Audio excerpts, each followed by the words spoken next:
The transport ship moved slowly toward the massive space station. Inside the small passenger cabin, Lisa Grant looked out the window at the spinning metal structure ahead. Harmony Point was huge, bigger than any city she had ever seen. Lights flickered along its surface like stars, and ships of many different shapes moved around it like busy insects. Lisa was tired from the long journey from Earth. She had been traveling for 3 weeks through space to reach this place. Her brown hair was pulled back in a simple style, and she wore a plain gray suit that made her look like any other office worker. She was 42 years old, average height, and had kind eyes that seemed to smile even when her face was serious. "We're almost there, Ambassador," said Danny Foster, sitting across from her. Danny was young, maybe 25, with short black hair and nervous energy. He carried a tablet computer and several bags full of papers and documents. He had worked as Lisa's assistant for 2 years, and he always worried about every small detail. "Thank you, Danny," Lisa said softly. Her voice was gentle and calm, the kind of voice that made people want to trust her. "Are the meeting rooms ready?" "Yes, ma'am. Everything is set up. The Zephyrians will have their own section of the station, and we'll have ours. The neutral meeting areas are in the center, just like we planned." Kate Morris sat near the door, watching everything with sharp eyes. Kate was Lisa's security chief, a tall woman with red hair who never seemed to relax. She wore a simple black uniform and carried no visible weapons, but she moved like someone who knew how to fight. Kate had been protecting diplomats for 8 years, and she took her job very seriously. "What do we know about the Zephyrians?" Lisa asked, even though she already knew the answer. She wanted to hear Danny's report one more time before they arrived. Danny looked at his tablet and began reading. "The Zephyrian Empire controls 47 star systems. Their military is very strong, and they have been expanding for the last 50 years. They are taller than humans, about 7 feet on average. They have gray skin, 4 arms, and they value strength above everything else. Their leader for this meeting is War Prime Krextel, who commands their 3rd battle fleet." "And why do they want to talk to us now?" Lisa asked. Danny shifted in his seat. "Well, they've had some problems with our forces recently. 3 of their attacks on human colonies failed, and they lost many ships. They say they want to discuss boundaries and trade, but intelligence thinks they just want time to rebuild their fleets." Lisa nodded slowly. She knew much more about those failed attacks than Danny realized, but she kept that knowledge to herself. "What about the other species at the station?" "The Chitauri Collective has sent a small group," Kate answered. "Bug-like creatures, very smart, but not good fighters. They're afraid the war between humans and Zephyrians will hurt their trade routes. The Veltar have sent observers too. Those crystal beings don't fight anyone, but they're good mediators." The transport ship shook slightly as it docked with Harmony Point. Lisa felt her stomach drop as the artificial gravity systems adjusted. Through the window, she could see the docking bay filled with ships from different worlds. Some were sleek and silver, others were rough and industrial, and a few looked like nothing she had ever seen before. "Remember," Lisa said as they prepared to leave the ship, "we are here to make peace. The war has cost both sides too much already. Lives have been lost, resources wasted, families destroyed. If we can find a way to stop the fighting, we must try." Danny and Kate both nodded. They had heard Lisa give this speech many times, and they knew she meant every word. Lisa Grant had a reputation throughout human space as someone who could solve problems without violence. She had ended 3 different conflicts through careful negotiation and patient dialogue. The airlock opened with a soft hiss, and they stepped onto Harmony Point. The station's corridors were wide and tall, built to accommodate many different species.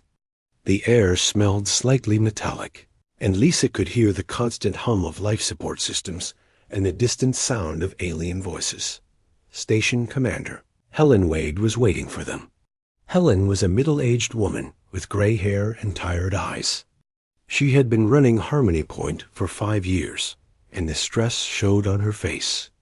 "Ambassador Grant, welcome to Harmony Point," Helen said, shaking Lisa's hand. "I hope your journey was comfortable." "Thank you, Commander Wade. We're grateful for your hospitality," Lisa replied. "When will the Zephyrians arrive?" "Their ship docked an hour ago. War Prime Krextal and his delegation are already in their quarters. I must warn you, Ambassador, they seem aggressive, more so than usual. My security teams have reported several incidents already." Lisa's expression didn't change, but Kate stepped slightly closer to her. "What kind of incidents?" Kate asked. Helen looked uncomfortable. "Loud arguments, demands for better rooms, complaints about the food. Nothing serious, but they're clearly not happy to be here. Some of my staff think they're looking for excuses to leave without talking. We'll do our best to keep them interested in the negotiations," Lisa said calmly. "When can we begin?" "Tomorrow morning, if that's acceptable." "I thought you might want to rest after your journey." Lisa smiled. "That's very thoughtful." "We'll be ready." As they walked through the station toward their quarters, Lisa noticed other beings watching them. A group of Chitauri clicked and chirped to each other, their insect-like faces impossible for humans to read. Several Veltar stood motionless like living statues made of blue crystal, their thoughts hidden behind their alien minds. But it was the Zephyrians who caught her attention most. 3 of them stood at the end of a corridor, talking in their harsh language. They were indeed tall, with gray skin that looked tough as armor. Their 4 arms moved as they spoke, and their red eyes seemed to glow in the station's lighting. When they saw Lisa and her team, they stopped talking and stared. Lisa met their gaze without fear and nodded politely. The Zephyrians looked at each other, and one of them made a sound that might have been laughter. Then they turned and walked away, their heavy footsteps echoing in the corridor. "Friendly bunch," Danny whispered. "They're testing us," Lisa said, quietly, "seeing if we'll be intimidated. It's normal behavior for their species. Tomorrow will be more challenging, but we'll manage." As they reached their quarters, Lisa felt a familiar calm settle over her. She had done this many times before, in many different places, with many different enemies. She was good at her job, very good, as she planned to end this war before it could destroy more lives. She had no idea that the Zephyrians had already decided she was too weak to be worth their respect. The meeting room was large and round, with a table in the center that could seat 20 beings. Soft lights came from the ceiling, and the walls showed peaceful images of stars and planets. Lisa sat on one side with Danny and Kate beside her. Across from them, War Prime Krextal dominated the space with his massive frame. Krextal was even bigger than Lisa had expected. He stood nearly 8 feet tall, with 4 powerful arms and skin that looked like it was made of stone. Scars covered his face and arms, telling stories of many battles. His red eyes never seemed to blink, and when he spoke, his voice sounded like rocks grinding together. "So, the humans send us a small female to discuss terms," Krextal said, his words dripping with contempt. "Where are your warriors? Where are the ones who destroyed our ships?" Lisa kept her voice calm and respectful. "War Prime, I am here because both our peoples have suffered losses. We believe there is a better way forward than continued conflict. Perhaps we can find common ground that benefits everyone." Krextal made a harsh sound that was probably laughter. His 3 companions, all smaller but still huge compared to humans, joined in. "Common ground? You speak like a child who has never seen real war. The strong take what they need, the weak serve or die. This is the way of the universe. With respect, War Prime, humans have shown we are not weak. Lisa said gently. But we prefer to solve problems through discussion rather than violence. We have prepared several proposals that might interest you. Danny opened his tablet and began displaying charts and maps on the room's main screen. The proposals were generous. Humans would give up 3-star systems that Zephyrians claimed, provide medical supplies for their wounded, and establish trade agreements that would bring wealth to both peoples. But instead of interest, Krextail showed only growing anger. You think you can buy us with gifts? You think we are merchants who care only for profit? We are warriors. We take what we want. The first day of talks went badly. Every time Lisa offered something reasonable, Krextail demanded more. When she explained why certain requests were impossible, he accused her of lying. By the end of the day, no progress had been made. The Chitauri observers clicked nervously among themselves. The crystal Veltar remained silent, but Lisa could sense their disappointment. Even Commander Wade looked worried as she watched the Zephyrians storm out of the meeting room. That could have gone better, Danny said quietly as they gathered. Their papers. They're testing us, Kate said, her hand resting near where her weapon would be if she were allowed to carry one in the neutral zone. They want to see if we'll get angry or scared. Lisa nodded. Tomorrow will be different. They need to feel like they've won something, or they won't agree to anything. We'll adjust our approach. But the second day was worse than the first. Krextail arrived late and spent most of the meeting insulting human culture, human appearance, and human intelligence. He called them soft pink things and weak creatures who hide behind machines. His warriors laughed at every insult. Lisa endured it all without showing anger. She continued to speak politely, continued to offer compromises, continued to search for solutions.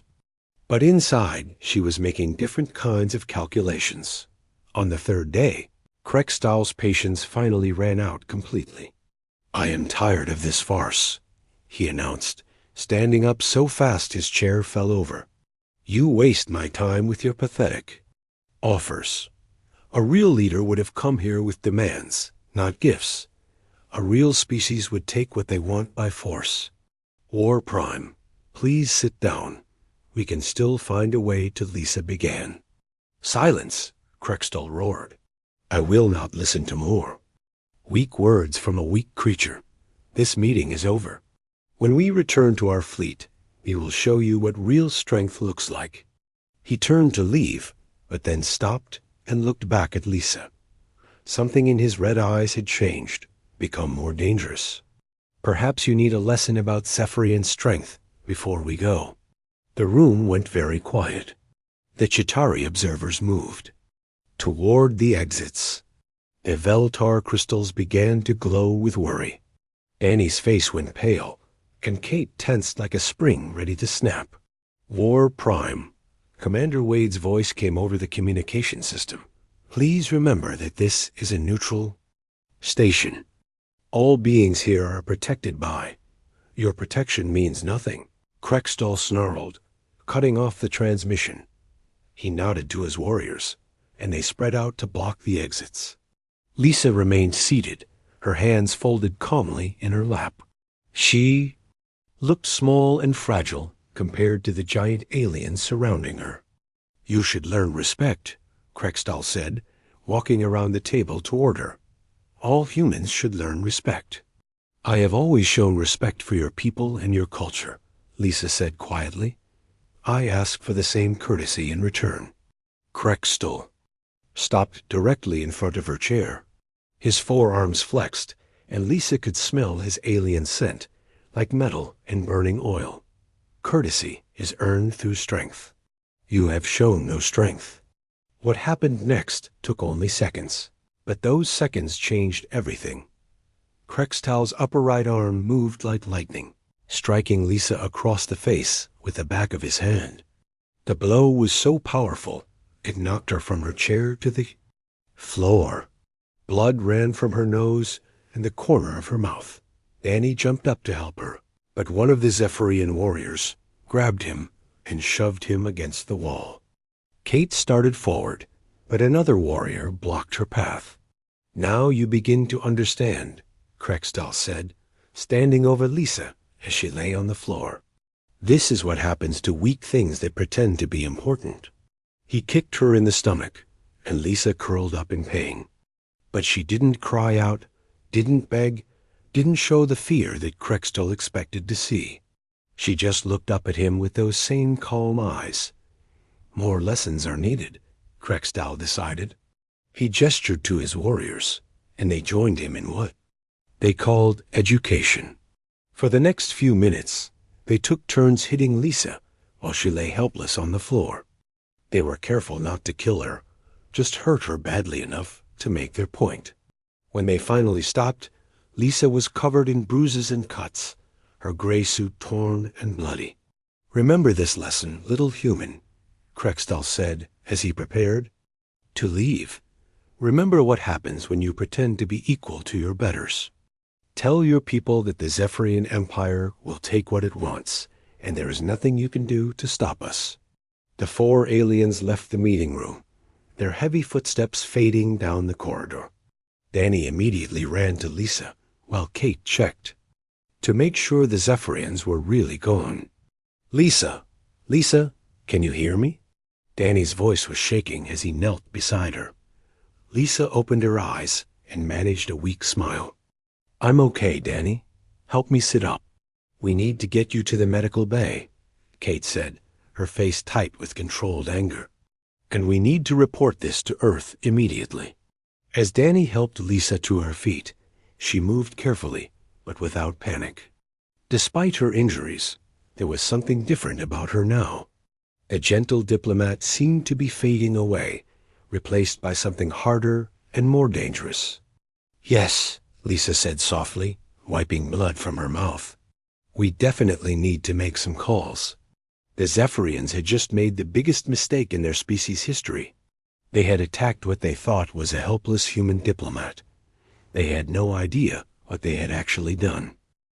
Dr. Alan Price had been working on Harmony Point for 3 years, treating aliens of every species that visited the station. He had seen injuries from accidents, fights, and diseases from 100 different worlds. But as he examined Lisa Grant in the medical bay, something bothered him. "These are serious injuries, Ambassador," he said, running his scanner over the bruises on her face and body. "Broken nose, 3 cracked ribs, internal bleeding. You need to rest for at least a week." "I'll be fine, Doctor," Lisa said calmly. Sitting on the medical table, her face was swollen and purple, and her left eye was almost closed shut. But her voice was steady, and her hands didn't shake. "Can you fix the bleeding?" Dr. Price gave her an injection for the pain and another to stop the bleeding. As he worked, he noticed something odd.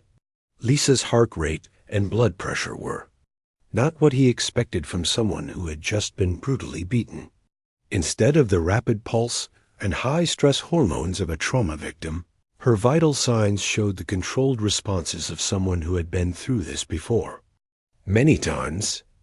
Have you been in combat, Ambassador?" he asked quietly. Lisa met his eyes without flinching. "Why do you ask?" "Your body is handling this trauma like a trained soldier, not a civilian diplomat. Most people would be in shock right now." For a moment, Lisa's careful mask slipped, and Dr. Price saw something cold and dangerous in her eyes. Then she smiled gently, and the diplomat returned. "People react to stress in different ways, Doctor." While Dr. Price worked on Lisa's injuries, Danny Foster sat in the corner of the medical bay with his tablet computer. But he wasn't reading diplomatic reports or scheduling meetings. His fingers moved quickly over the screen, typing in codes and passwords that no ordinary assistant would know. The messages he sent were encrypted with military-grade security and went directly to Earth through secret communication channels. To anyone watching, it would look like he was filing a simple incident report. In reality, he was activating emergency protocols that hadn't been used in 10 years. Kate Morris stood guard by the door, but she wasn't just watching for more Zephyrians. Her eyes tracked the movement of every person in the corridor, noting exit routes, defensive positions, and potential weapons.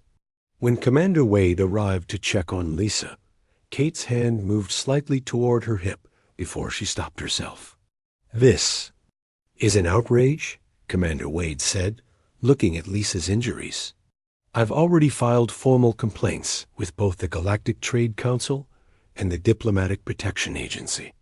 The Zephyrians have violated every law about neutral station conduct." "Thank you, Commander," Lisa said. "I know you're doing everything you can. I should have had more security in the meeting room. I should have known they might try something like this." "You couldn't have predicted this," Lisa assured her. "The Zephyrians chose to break the rules. That's not your fault." But inside Lisa's mind, different thoughts were racing. She had predicted this, planned for it, hoped it wouldn't happen, but prepared for it anyway. The assault hadn't been a surprise. It had been a test, and the Zephyrians had failed it completely. After Commander Wade left, the three humans were alone in the medical bay. Dr. Price had finished his work and gone to file his report. As soon as they were sure no one could hear them, everything changed. "Protocol 7 is active," Danny said quietly, his nervous manner completely gone. His voice was now crisp and professional, like someone giving a military briefing. "Admiral Stone received the confirmation 20 minutes ago. Fleet assets are moving into position." Kate nodded and spoke into a device she pulled from her pocket. "Ghost Base, this is Shadow Leader. The package has been damaged, but is operational. Request immediate tactical update." A voice came back through the tiny speaker, clear despite the distance to Earth. "Shadow Leader, this is Ghost Base. All units are green and moving. Estimated arrival in 6 hours." Lisa listened to these exchanges while looking at herself in a mirror. The injuries were real and painful, but they were also perfect. She looked exactly like what she was supposed to be, a helpless diplomat who had been brutally attacked by alien bullies. "Danny," she said, and her assistant looked up. But now she could see the intelligence operative behind his young face. "What's our intelligence on Zephyrian fleet positions?" Danny's fingers danced over his tablet, pulling up information that should have been impossible for a diplomatic mission to possess. 17 heavy cruisers in the outer system, 4 battleships holding at the edge of sensor range, and a command. Carrier 12 light hours away. They think they're hidden, but our deep sensors have been tracking them for days. "Weak formations," Kate observed. She was no longer just a security chief, but clearly someone who understood military tactics. "Spread too thin. No central command structure. If they were trying to intimidate us, they should have kept their ships together." Lisa nodded slowly. These weren't the words of ordinary diplomatic staff. These were conversations between military professionals, and the gentle Ambassador Grant was fading away like smoke. "What about the station defenses?" she asked. "Minimal," Kate replied. "Commander Wade has 6 security guards and some basic shields. If shooting starts, this place can't protect itself. Then we'll make sure the shooting happens somewhere else." Lisa said. She stood up from the medical table, moving carefully but with purpose. The injuries were real, but they weren't slowing her down much. Danny was reading new messages on his tablet. "Admiral Stone wants to know if you're authorizing full response." Lisa walked to the window and looked out at space. Somewhere out there, Zephyrian ships were waiting to attack human colonies when the peace talks failed. They thought they were dealing with weak creatures who could be bullied and threatened. For 20 years, Lisa Grant had been humanity's secret weapon. She had fought in wars that were never reported in the news, led missions that officially never happened, and destroyed enemies that the public never knew existed. She had earned more battle honors than any soldier in human history, but none of them appeared in any official record. The injuries to her face were nothing compared to the scars that covered the rest of her body. She had been shot, stabbed, burned, and nearly killed a dozen times in service to humanity. When her body finally couldn't handle frontline combat anymore, she had retrained as a diplomat, using her knowledge of war to prevent new ones. But sometimes, preventing war required the threat of absolute destruction. "Tell Admiral Stone that Protocol 7 is fully authorized," she said quietly, "and send the message to the Zephyrian fleet." "What kind of message?" Danny asked. Lisa turned back to them, and for the first time since arriving at Harmony Point, her true self showed completely. The gentle diplomat was gone, replaced by someone who had spent 2 decades learning how to kill enemies of humanity with perfect efficiency. "Tell them that they have made a mistake," she said, and her voice carried the weight of coming doom. "Tell them that they attacked the wrong human." Danny and Kate both smiled, and those smiles were not gentle at all. They were the smiles of predators who had been forced to pretend to be prey and were finally allowed to stop pretending. Across the station, the Zephyrians were celebrating their successful intimidation of the weak human diplomat. They had no idea that they had just triggered the most devastating military response in galactic history. In 6 hours, they would begin to understand exactly what kind of species they had chosen to fight, and by then, it would be far too late to surrender. Lisa returned to the meeting room the next morning exactly on time. Her face was still purple with bruises, and she moved carefully because of her cracked ribs. But she wore a fresh gray suit and carried herself with the same calm dignity as before. The Zephyrians were already there, laughing among themselves. When they saw Lisa, Krextal made a sound of approval. "Good. The human has learned her place. Perhaps now we can have a real discussion about surrender terms." "I'm sorry, War Prime," Lisa said politely as she took her seat. "I think there's been a misunderstanding. We're not here to discuss human surrender." Krextal's forearms tensed with anger. "After yesterday's lesson, you still speak with arrogance? Do you need more education?" "Actually, I think you're the one who needs education," Lisa replied. Her voice was still gentle, but something had changed. She placed a small device on the table, and the room's main display screen lit up with information. What appeared on the screen made the Zephyrians go very quiet very quickly. The display showed a detailed map of their entire fleet. Every ship, every position, every course and speed was marked with perfect accuracy.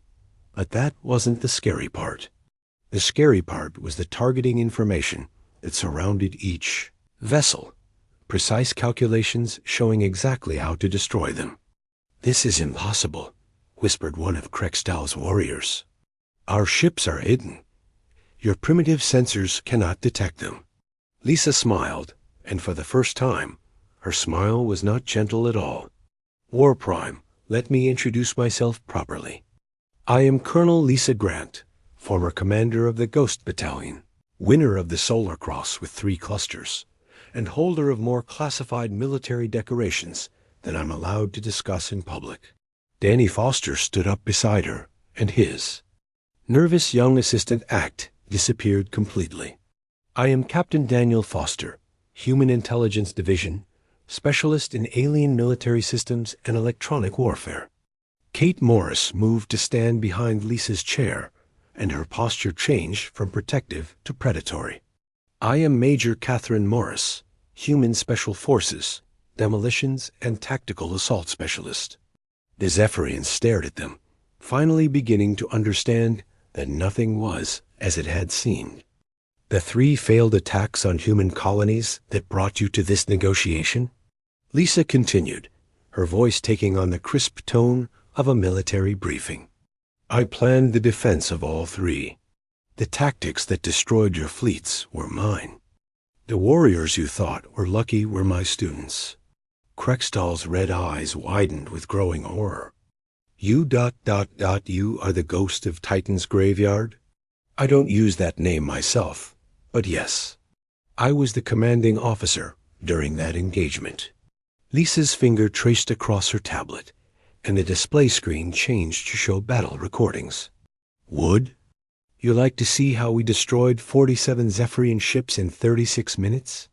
Before Krextall could answer, alarms began sounding throughout Harmony Point.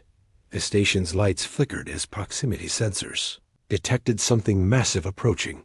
Commander Wade's voice echoed through the communication system, barely controlled. Panic evident in her words.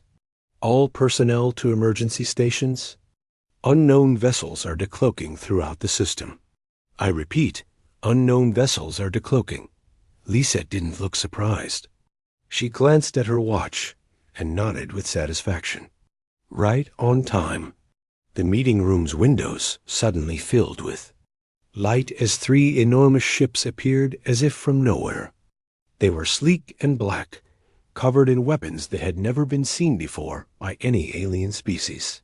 Each ship was easily twice the size of the largest Zephyrian battleship. War Prime, Lisa said calmly. May I present the UES Vengeance, UES Retribution, and UES Fury, the most advanced warships humanity has ever built, and until today, completely secret. More alarms sounded as dozens of smaller vessels began appearing throughout the system. Every Zephyrian ship found itself surrounded by human vessels that had been invisible moments before. A new voice filled the meeting room, transmitted from the lead human ship. The voice was deep and carried absolute authority. This is Admiral Rick Stone of the Human Defense Fleet. War Prime Krextall, you and your forces are completely surrounded. Any attempt to move or transmit will be considered an act of war. Krextall tried to activate his personal communicator, but nothing happened. He tried again, pressing buttons frantically, but the device remained dead. I'm afraid your communications have been jammed, Danny said pleasantly. Actually, they've been jammed since you arrived at the station 3 days ago. Every message you thought you sent to your fleet was intercepted and replaced with messages we wrote. Your commanders think everything is going according to plan. The display screen changed again, showing the positions of human ships throughout Zephyrian space. There were hundreds of them, all previously hidden, now revealed and targeting every major Zephyrian military installation. This is impossible, Krextall repeated, but his voice was weak now. Your species is primitive. You don't have this technology. We've been letting you think we were primitive, Lisa explained. It made you careless. It made you predictable. It made you vulnerable. Kate activated another display that showed detailed schematics of Zephyrian ship designs. We've known about every weakness in your hull armor for 6 years. We've been inside your computer systems for 4 years. We even helped design some of your newer weapons with built-in shutdown codes that we control. As if to demonstrate this point, the lights on every Zephyrian ship visible through the windows suddenly went dark for 10 seconds, then came back on. Your personal weapons are also offline, Danny added helpfully. The power cells have been remotely drained. This applies to every Zephyrian device in this system. Krextall reached for his sidearm, but the weapon was completely dead. His warriors tried theirs with the same result. 4 of the galaxy's most feared fighters are now completely helpless. Admiral Stone's voice returned, filling the room with quiet menace. War Prime, you assaulted a human diplomat under the protection of neutral station law. This action constitutes an act of war against humanity. However, Colonel Grant has requested that we give you one opportunity to surrender. The display screen showed what a full human attack would look like.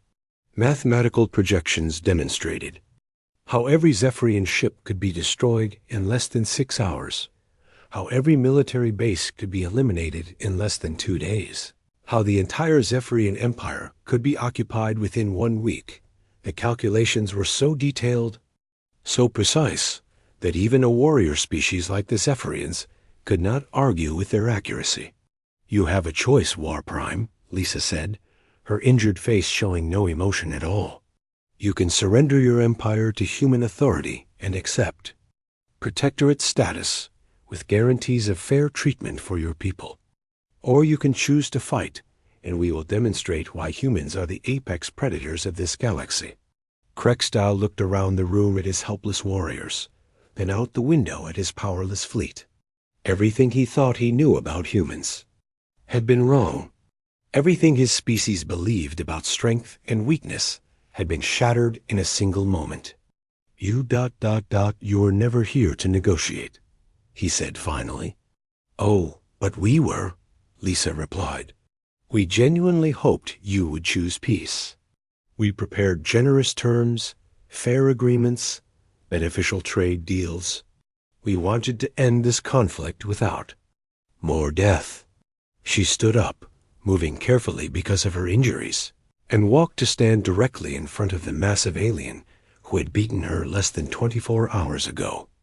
But you chose to show us your true nature instead, she said, looking up at him without fear. You chose to prove that your species values only violence and domination. You chose to demonstrate that you cannot be trusted with peaceful coexistence. Lisa's voice became harder, carrying the weight of absolute judgment. So now you will learn what happens when a species mistakes human mercy for human weakness. Now you will discover why we are the most dangerous predators in the galaxy. Outside the windows, more human ships continued to appear, surrounding the Zephyrian fleet like hunters surrounding prey. The demonstration was just beginning. The demonstration began with surgical precision that took Krextal's breath away. On the display screen, he watched as human ships moved through his fleet like death itself. They didn't destroy the Zephyrian vessels. Instead, they disabled them, one by one with weapons that seemed to come from impossible angles. Engines died, shields failed, weapons powered down, life support flickered and stabilized at minimum levels. Each strike was calculated to cause maximum helplessness while preventing unnecessary death. It was the work of predators who killed by choice, not from anger or fear. Your flagship is the Z's Dominion, correct? Lisa asked politely, as if discussing the weather. Watch this. On screen, the massive Zephyrian command ship suddenly lost all power. Emergency lights flickered on, then died. For 30 terrifying seconds, the ship drifted in complete darkness, while its crew wondered if they were about to die. Then the lights returned, but nothing else worked. No weapons, no engines, no communications. Impressive ship, Danny commented, studying his tablet. Took us almost 15 seconds to crack their new security systems. Krextal stared at the screen in growing horror. The Dominion was the pride of the Zephyrian fleet, equipped with the latest technology and commanded by his finest officers. Human ships had crippled it without firing a single visible shot. How? He whispered. Cyber warfare, Kate explained cheerfully. We've been inside your computer networks for years, mapping every system, learning every weakness. Your ship's own computers are now working for us instead of you.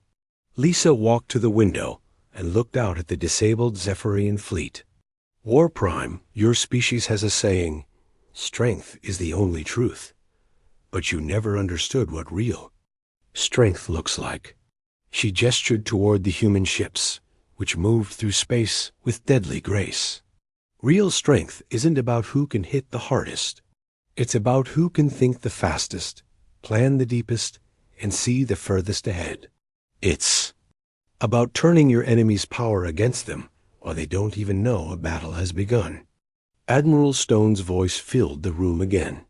War Prime Krextal, this is your final warning. Order your forces to stand down and prepare to receive boarding parties, or we will begin destroying your ships.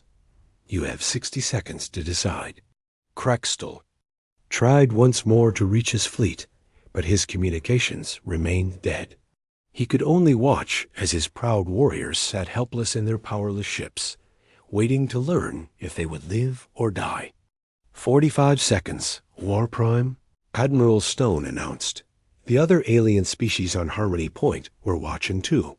The Chitauri observers had gathered at every window, clicking frantically as they tried to understand what they were seeing. The crystal Veltar stood motionless, but their bodies glowed with patterns that showed deep shock. Commander Wade's voice came over the station communication system, shaky but determined. "All beings on Harmony Point, please remain calm and stay in your quarters. The situation is under human military control." 30 seconds, Admiral Stone said. Lisa turned back to face Krextal. Despite her bruised face and careful movements, she now radiated an authority that made the giant alien seem small. "This is what you never understood about humans, War Prime. We don't want to conquer anyone. We don't enjoy violence. But when someone forces us to fight, we fight to win completely and permanently." 15 seconds. Krextal looked at his three warriors, all of whom were staring at him with desperate hope. They were the finest fighters in the Zephyrian Empire, but they were helpless now. Their weapons were dead, their ship was disabled, and their enemy held the power of life and death over thousands of their people. 10 seconds. Lisa's voice became gentle again, but with an undertone of infinite threat. "The choice is yours, War Prime. Surrender now and live as protectorates under human guidance, or die as examples of what happens to species that attack our diplomats." 5 seconds. Krextal closed his eyes and felt the weight of his entire civilization on his shoulders. Everything his people had built over centuries could end in the next few moments. All because he had thought it would be amusing to beat up a small human female. "I surrender," he said quietly. "Louder, please," Lisa requested, "for the record." Krextal straightened his massive frame and spoke in his command voice, the voice that had once ordered the conquest of worlds. "I, War Prime Krextal of the Zephyrian Empire, formally surrender all military forces under my command to the Human Defense Fleet." "Surrender accepted," Admiral Stone replied immediately. "All Zephyrian vessels will prepare to receive boarding parties. Any resistance will result in the complete destruction of the offending ship." Lisa returned to her seat and activated her own communication device. "This is Colonel Grant to all human forces. Operation Ghost Protocol is complete. Begin standard. Occupation procedures." On the display screen, small human ships began approaching the disabled Zephyrian vessels. These weren't military craft, but engineering ships filled with technicians and administrators who would begin the process of integrating the Zephyrian fleet into human command structure. "What happens now?" Krextal asked, his voice empty of its former arrogance. "Now your empire becomes a protectorate of humanity," Lisa explained. "Your people will be allowed to keep their culture, their traditions, and their dignity.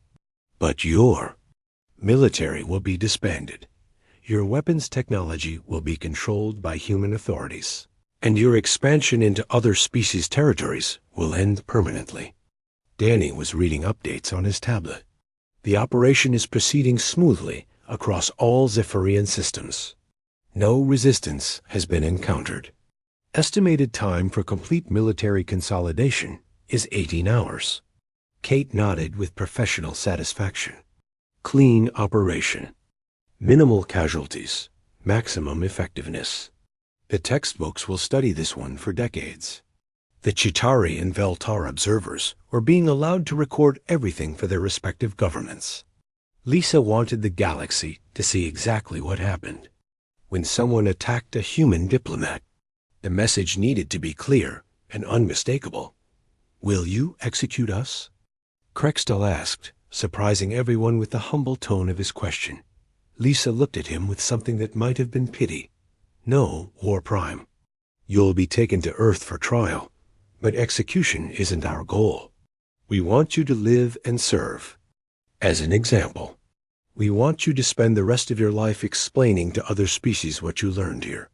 She stood up again, moving to face the alien who had beaten her just one day ago. "You said that strength is the only truth. You were right, but you didn't understand what strength really means. True strength isn't the ability to hurt those weaker than you. True strength is the wisdom to know when not to use the power you possess. Lisa's voice became harder, carrying the weight of absolute judgment. Humanity has that wisdom. We could have destroyed your entire species yesterday, but we chose not to. We could rule the galaxy by force, but we choose not to. We could eliminate every potential threat to our safety, but we choose not to. She stepped closer to Krextal, her injured face looking up at his towering frame. But when someone mistakes our mercy for weakness, when someone chooses to harm, our people despite our peaceful intentions, and we demonstrate exactly why mercy was our choice, not our limitation. Krextal nodded slowly, finally beginning to understand the true nature of the species he had chosen to fight. Humans weren't weak creatures who had gotten lucky in a few battles. They were apex predators who usually chose not to hunt, making them even more dangerous when they finally decided to show their teeth. The Zephyrian Empire is ended, Lisa announced to the room.